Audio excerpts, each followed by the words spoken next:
In the vibrant town of Koforidua lived a couple named Tutu and Bubu. They had two young children, Ata and Ata, and seemed to live a happy life.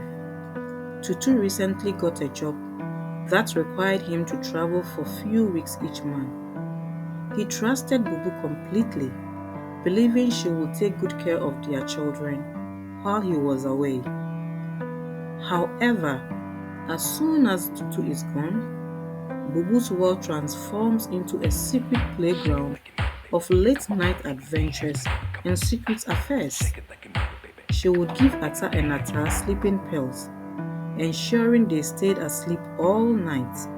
She would then dress up and go out to the club with her friends, indulging in the nightlife and even rekindling a romance with her ex-lover, Bayo.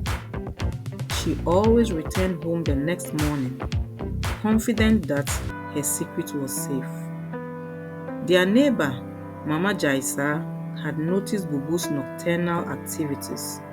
She grew alarmed and decided to tell her husband.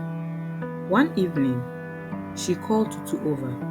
"Tutu, I need to talk to you about something very important," she said, with her voice heavy with concern. "What's wrong, Mama Gyaesaa?" Tutu asked, looking puzzled. "It's about your wife, Bubu. I've noticed some troubling behavior." Her voice filled with concern. "Whenever you are away from home and the children are asleep, she sneaks out late at night to the club." Tutu's eyes widened in disbelief. "What? That can't be true. Bubu would never do such a thing." Mama Gyaesaa sighed. "I know it's hard to believe, but I've seen it with my own eyes. I'm only telling you because I'm worried about the children." Tutu shook his head, trying to process the information. "No, I don't believe it, Mama Gyaesaa." "I wish there was," Mama Gyaesaa replied gently, "but you need to see for yourself, Tutu."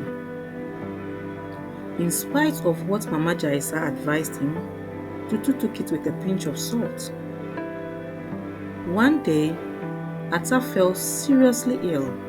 Tutu rushed him to the hospital. The doctor discovered the boy had been given an excessive amount of sleeping pills. When Tutu confronted Bubu, she denied ever giving the children any medication.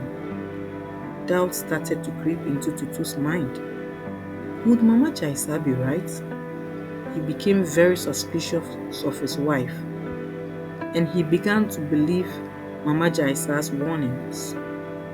He decided to investigate further, but kept his suspicion to himself. A month later, pretending to go on another work trip, Tutu secretly stayed at a friend's house nearby. As expected, Bubu gave the children sleeping pills and left for the club. Late that night, her husband returned home and found Ata and Ata deeply asleep, but no sign of Bubu. She came back the next morning, humming to herself, only to find Tutu sitting in the living room, arms crossed and eyes blazing. "Tutu, what are you doing here?" Bubu stammered, her face turning pale. "I should be asking you that," Tutu replied, his voice cold and hard. "Where have you been, Bubu?" Bubu's heart raised.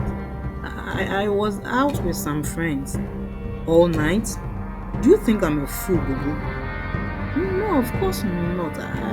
I can explain," Bubu said. "Explain what? How you drag our children and leave them alone so you can go to the club? How you lie to my face every time I leave for work?" Tutu's voice rose, filled with anger. Bubu took a step back, her eyes wide with fear. "Tutu, please, Tutu, I'm done, Bubu. I can't believe you've been doing this." Tutu's voice cracked with pain. I'm thinking of a divorce. Tears streamed down Bubu's face as she fell to her knees.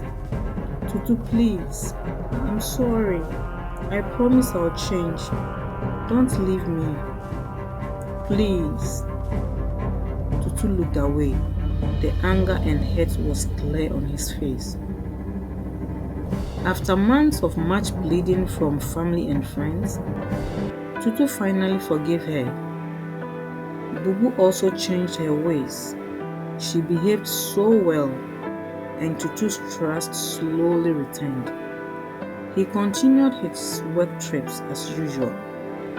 Their family was finally at peace. However, as the saying goes, a leopard cannot change its spots. Bubu resumed her old habits, confident that she wouldn't get caught. One fateful night, as she prepared to leave for the club, there was a light out. She lit a candle and placed it on the table, completely forgetting about it as she left and locked the doors as usual. Hours later, the burning candle fell onto the children's mattress, igniting a fire. Ata and Nata, sedated by the sleeping pills, couldn't wake up. The flames spread quickly, consuming their clothes and the room. Neighbors noticed the fire and tried desperately to break in and save the children, but it was too late. By the time the fire service arrived, the house was engulfed in flames, and Ata and Nata were trapped inside. The fire was eventually extinguished, but the children sadly perished in the blaze. Bubu returned home to find her house in ruins and her children gone. Overcome with grief and guilt, she lost her sanity at the spot. She was taken to a mental health facility after some few weeks, where she remained haunted by the consequences of her action. Tutu, devastated by the loss of his children and the betrayal of his wife, decided to leave Koforidua. He relocated abroad, seeking a fresh start away from the painful memories that now filled his once happy home.